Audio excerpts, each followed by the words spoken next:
Olá, peritos. Meu nome é Agenor Zaparoli, eu trabalho como perito judicial e assistente técnico nas horas vagas. O tema de hoje é testemunha. Eu posso substituir a perícia por depoimentos de testemunha? Hã? E aí? Bom, para isso temos tudo que é envolto de processo judicial é tratado no famoso CPC, Código de Processo Civil. Então, para responder essas e outras questões, devemos nos debruçar sobre o CPC. E o CPC deixa bem claro no 443, artigo 443, o seguinte. Mas antes, deixe seu like, não esqueça, deixa seu like aí já agora, para não esquecer depois. Comente aqui embaixo qualquer coisa, nem que seja a cidade de onde você está assistindo o vídeo. Se inscreva no canal e compartilhe nas redes sociais.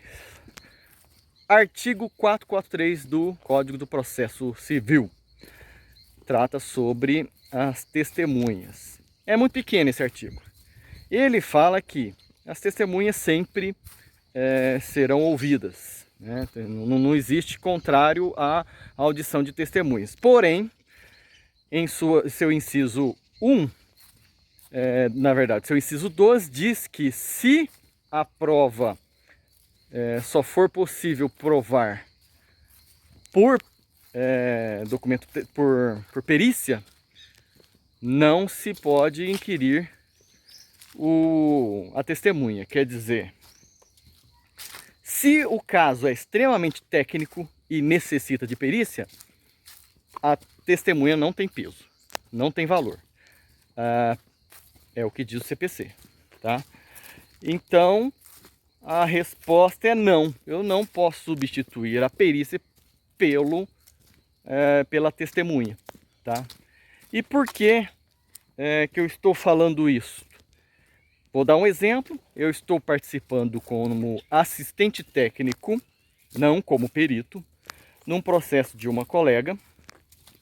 Não vou trazer o nome porque eu não sei se ela quer que eu cito, mas o processo dela é o seguinte: a construção dela, ela fez uma construção da casa dela, uma bela casa, e os vizinhos, um vizinho, entrou com ação contra ela, o qual já existia o imóvel lá, já era vizinho do terreno dela, quando ela construiu, então era um imóvel antigo, e ele alegou que a construção dela estragou a casa antiga, né? Que abalou a estrutura da casa antiga, tirou foto lá de fissuras, tirou foto de rompimento de vigas, é um monte de coisa. O que o vizinho fez? Sem falar com ela, ele reformou a casa inteirinha, mas reformou com vontade mesmo. Ele pegou, inclusive, ele refez o chão, né? Ele refez o piso, mas não só o piso, a baldrame. Ele refez toda a parte de baixo para sustentar o peso do telhado e alegando que era para sustentar o muro de arrimo, porque tem o muro de arrimo e um terreno um pouco mais elevado da ré do outro lado. E ele alega que, como ela não construiu o muro de arrimo, que estragou todo o imóvel dela. Porém, ela fez o muro de arrimo. E ela teve muita sorte, porque ela fez tudo conforme manda a norma, tá? E é muito difícil acontecer isso. Quem que constrói fazendo tudo conforme as normas mandam? Quase impossível. Ela fez baldrame, ela fez aterramento, ela fez muro de arrimo, tudo conforme a norma, tudo com engenheiro, com tudo tem ART, tudo tem livro de ordem, tudo tem fotografia, relatório, laudo de tudo. Ela tem laudo de estaqueamento, ela tem laudo de profundidade, tem laudo de tudo. Quer dizer, ela gastou muito dinheiro. Porém, agora ela tem munição para contestar a alegação do vizinho. Quando ela me chamou, aí vem outra pergunta. Eu sou engenheiro eletricista, posso ser assistente técnico dela, já que estamos tratando da área civil? A resposta é sim. O assistente técnico é quem você quiser contratar, tá? O assistente técnico não tem que ser especializado no objeto da perícia. Apesar de eu ser engenheiro eletricista, eu fiz também engenharia civil, só não terminei. Mas fiz, entendo bastante da área, estou ajudando ela como assistente técnico. Aí, lendo o processo e tendo ela como uma ótima advogada, porque ela, pra você ter noção, ela parou a vida dela por um mês para estudar sobre construção civil e elaborou um laudo contestatório tão bem feito que eu digo, difícil encontrar um engenheiro civil que faça um laudo tão completo, bem explicado, fundamentado, tão perfeito quanto esse. Eu até vou perguntar se ela tem condições de me disponibilizar o laudo dela para eu colocar no site. Pensa, o laudo dela simplesmente é perfeito. Passa rasteira em muito engenheiro aí, em muito perito. O laudo de uma advogada formada, ela é nerd, mas não tinha nenhum conhecimento de construção civil. Lógico que ela foi perguntando para os engenheiros que ajudaram ela na época. Se não me engano, ela me consultou algumas vezes também. Não lembro se foi para a elaboração do laudo ou dos quesitos. Mas eu sei que ela foi coletando algumas informações da gente. Ela comprou livros de engenharia, de fundações, só para poder ter basamento técnico para elaborar o laudo dela. E aí eu te pergunto, vale o laudo da advogada sem assinatura do engenheiro? Gente, vale sim. O CPC fala que, tem o princípio da ampla defesa e do contraditório. A ampla defesa diz que eu posso utilizar todos os meios lícitos para me defender. Se eu quiser eu mesmo fazer um laudo, eu faço e entrego.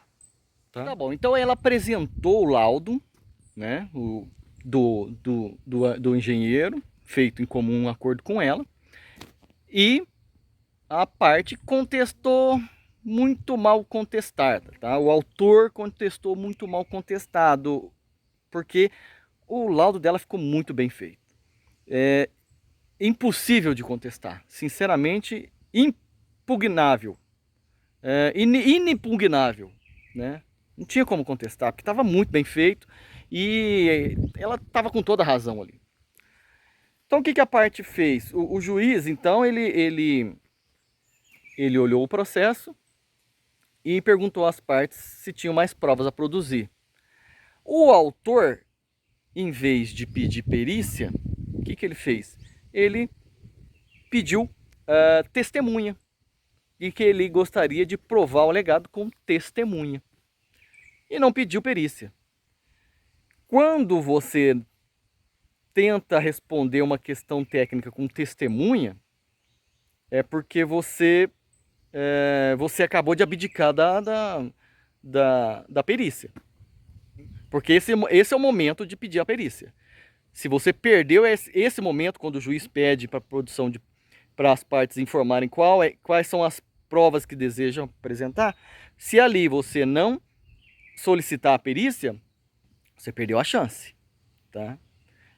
Isso daí, inclusive, está lá no CPC, o segmento correto. Na petição inicial, você tem que colocar que você vai querer perícia, que você pode querer perícia, e no momento fatídico, nesse momento ali, você vai ter que definir, não, eu quero perícia.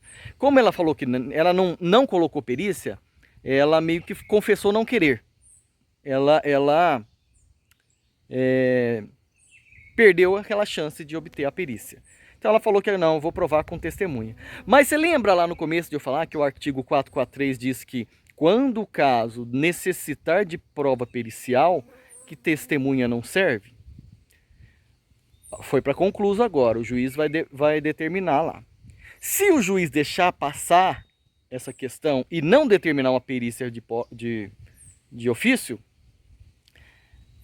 o caso pode ser anulado ou se tornar nulo. Eu não sei como juridicamente vai acontecer, mas o caso não pode seguir porque não houve perícia, e uma sentença dada sem uma perícia nesse caso, ela pode ser anulada ou se transformar nula. Não sei qual dessas questões, porque existe uma diferença entre anular, nulidade e anulação, tá? São duas coisas diferentes. Agora está para concluso. A advogada acha que o juiz não vai deixar passar, que o juiz vai pedir a perícia, e aí, quando é o juiz que pede a perícia, as duas partes é que pagam. Como não é causa de justiça gratuita, os dois, cada um paga metade, né? E aí segue perícia. Agora, se o juiz deixar passar e houver uma sentença baseada na testemunha, sendo que é um caso que necessita da perícia para ser julgado, o processo pode terminar por aí, né? Interessante o caso, né? O que você acha? A sua concepção, o que você pensa disso, né? Deixa aqui embaixo um comentário. Já aconteceu isso com você? Comigo aconteceu. Estou participando dessa perícia como assistente técnico. Acho legal, muito interessante. Bom, deixe seu like, pessoal. Se inscreva no canal, comente aqui embaixo, compartilhe e voltamos na próxima.